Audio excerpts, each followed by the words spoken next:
Bienvenue dans cette nouvelle vidéo. Donc, dans cette vidéo, nous allons voir la partie administration du site. C'est vrai que tout ce qu'on est en train de faire, ça concerne la partie administration du site, tout ce qu'il y a à voir, tout ce qu'il y a à faire en tant que coordinateur. Mais il y a un onglet administration du site qui regroupe la plupart de ce qu'on vient de faire, mais aussi quelques paramètres plus spécifiques. Mais sinon, globalement, ce qu'il y a à faire en tant que coordinateur est déjà abordé. Donc, nous irons sur administration du site et je vous montre quelques astuces et autres. Donc, on part sur administration du site. Donc, vous vous connectez normalement et là, vous allez être redirigé normalement sur le tableau de bord. Ensuite, vous cliquez sur administration du site. Donc, administration du site a encore un petit menu. Ouais, un petit menu de navigation dans l'administration du site. Donc, nous sommes sur Général. Ouais, Général. Nous sommes sur la page Générale. Et là, il y a plusieurs sous-paramètres. Modèle d'analyse de données, analyse de données. Ici, il y a modèle d'analyse de données. Ça, ce sont des paramètres vraiment plus spécifiques et c'est normalement réservé aux administrateurs. Par exemple, ici, vous n'avez rien à modifier ici. Voilà, si c'est une page réservée, ouais, même si vous lisez ici, une tâche programmée passe en revue tous les modèles activités et en calcule les prédictions. L'utilisation des modèles au moyen de l'interface web est désactivée. Elle peut être activée avec par un administrateur du site. Ouais, c'est-à-dire que tout ce qu'il a fait ici, c'est pas l'administrateur. Ça concerne les paramètres les plus spécifiques. Ouais, donc ça, c'est en cas de modification, en cas de problème que l'administrateur va agir. En ce qui concerne les modèles, on va revenir rapidement ici. Il y a, ouais, dans compétences, importation de référentiels de compétences, exploitation de référentiels de compétences, migrer les référentiels de compétences, modèle plan de formation. Les compétences, là, c'est quoi? Ce sont les compétences que vous allez configurer. Donc, souvenez-vous, quand on était dans le zone où on voyait des options et compétences. Les compétences, c'est pas des trucs nécessaires, mais ici, vous pouvez importer les compétences, vous pouvez migrer, référencier. Tous ces trucs-là sont réservés aux administrateurs, évidemment. Voilà. Ici, vous avez badge, réglage des badges, série des badges. Je vous l'avais déjà expliqué, les badges dans les cours, les badges, ce sont des récompenses. C'est comme des récompenses que vous pouvez configurer et l'étudiant aura ça de façon de périodique ou à la fin de l'achèvement d'une activité, d'un devoir, etc. Donc, c'est comme ça. Donc, ici, vous voyez réglage des badges. Vous allez régler les badges là. Ici, vous allez gérer les badges. Ici, vous allez ajouter un badge, gérer les sacs à badges. En fait, les badges sont déjà dans un cours. Vous pouvez le faire directement. Je vous l'avais déjà montré dans le cours. Si vous avez des questions, n'hésitez pas. Le forum est là. Si la vidéo est dans un cours ou la section des commentaires est là directement si vous suivez la vidéo depuis la chaîne YouTube. Donc, là, ici, vous pouvez ajouter un badge. Ici, vous pouvez gérer les badges. Même quand vous cliquez sur gérer les badges, vous allez être redirigé sur la page là. Vous voyez, vous êtes redirigé sur cette page là. Vous allez voir la liste des badges là, le statut, les critères, détenteurs et un bouton ajouter un badge ici. Donc, le bouton, en bas encore, il y a encore ajouter un badge ici. Ensuite, vous avez H5P, gérer les types de contenu H5P. H5P concerne l'administration générale du site même. Certificat, comme vous pouvez donc, le deviner déjà, ce sont les certificats de cours à la fin d'un cours, les certificats qui sont délivrés, etc. Vous pouvez gérer, vous pouvez vérifier les certificats ici. La vérification, gérer, c'est quoi? Gérer, vous allez rediriger sur l'autre page là, qui liste les certificats. Voilà, cette page là. On avait déjà vu ça dans un cours. Donc, cette page là, vous allez voir tous les certificats disponibles et si vous pouvez ajouter un modèle de certificat. Donc, ici, vous allez vérifier les certificats. Vérification des certificats, c'est quoi? Ce sont des codes.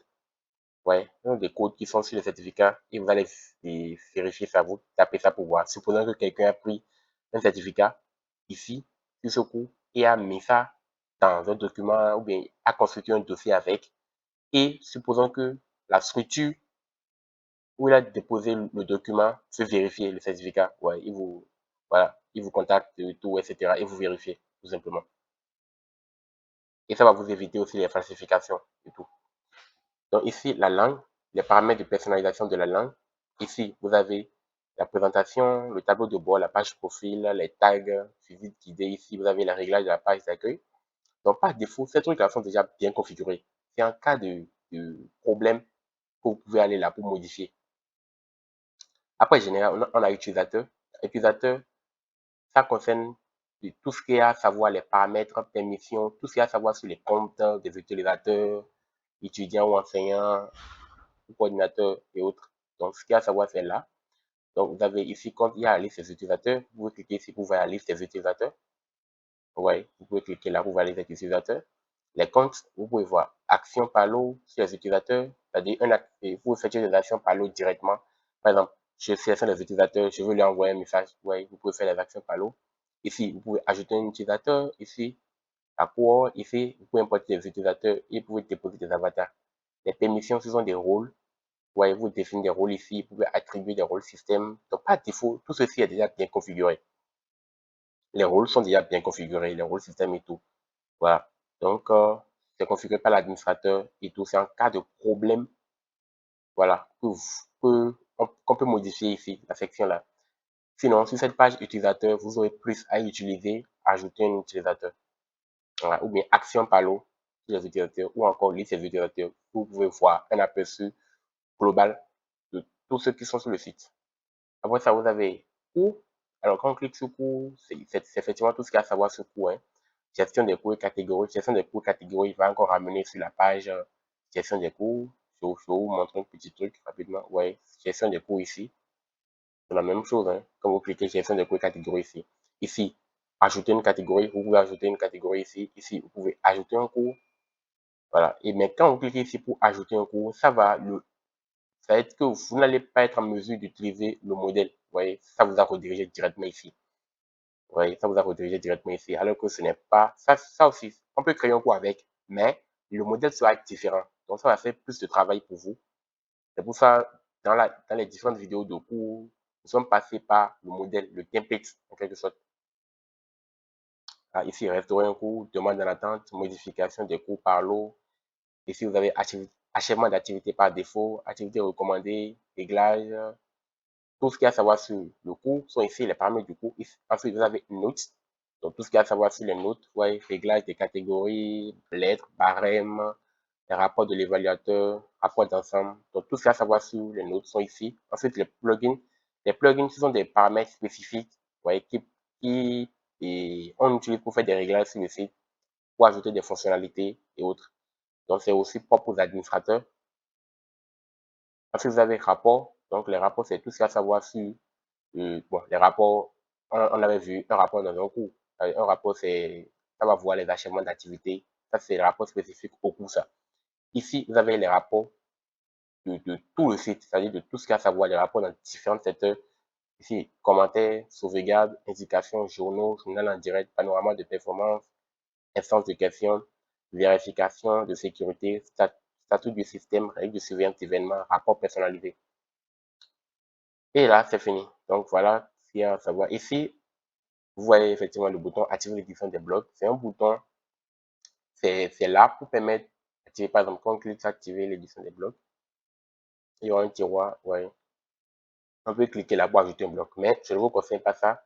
C'est propre aux administrateurs. Voilà, c'est propre aux administrateurs. Par défaut, tout est bien configuré correctement, donc vous n'aurez pas de problème de bloc. Voilà, c'est propre aux administrateurs. Donc voilà, nous avons vu tout ce qu'il y a à savoir sur l'administration du site. Nous avons déjà vu les autres pages dans les autres vidéos, les notifications, messages, comptes. Donc voilà, là nous sommes revenus sur le tableau de bord. Donc si vous avez créé un cours et vous êtes, si vous avez créé un cours, pardon, et vous êtes inscrit dans le cours en tant qu'enseignant ou étudiant, voilà, ça va venir ici directement. Ça va venir ici. Donc ça va venir ici. Et là, à votre prochaine reconnaissance, vous irez directement dans le cours. Donc voilà, tout ce qu'il y a à savoir sur le cours. Donc, n'hésitez pas si vous avez des questions. On vient de finir une série de vidéos sur le coordinateur. On a vu globalement tout ce qu'il y a à savoir, tout ce que le coordinateur est en mesure de faire. Donc, si vous avez des questions, n'hésitez pas. La section des commentaires est là ou le forum est là si la vidéo est dans un cours.